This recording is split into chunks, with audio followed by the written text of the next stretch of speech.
In a message to the Canadian public, Her Majesty joined the country on its Day of Truth and Reconciliation.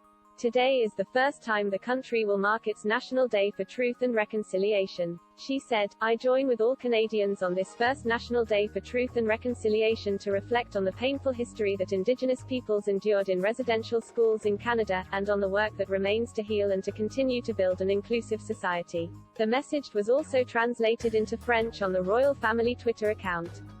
Her Majesty's message was also accompanied by a tweet which read, "Her Majesty the Queen has sent a message to the people of Canada to mark the country's first National Day of Truth and Reconciliation." Following her message to the Canadian public, Royals fans expressed their delight at the Queen's touching tribute. Gloria Lever said, "My deepest respect to Her Majesty the Queen. Thank you on behalf of the country." Rick Cummins simply said, "Bravo. Today marks a moment where Canadians came together to honor victims and survivors of the country's residential school system. To commemorate those forced to join these schools, Canadians have been urged to wear orange."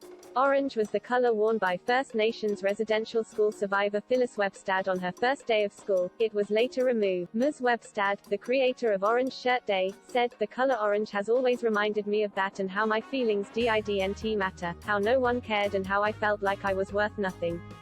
All of us little children were crying and no one cared." The schools were established to forcefully assimilate Indigenous. It resulted in thousands being separated from their families to attend the schools. Approximately 140 schools were created in the 19th and 0th centuries. Over the summer, more than 1,000 unmarked graves were discovered.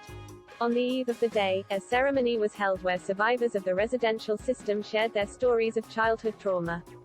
Justin Trudeau also spoke at the event and told all Canadians to mark the day.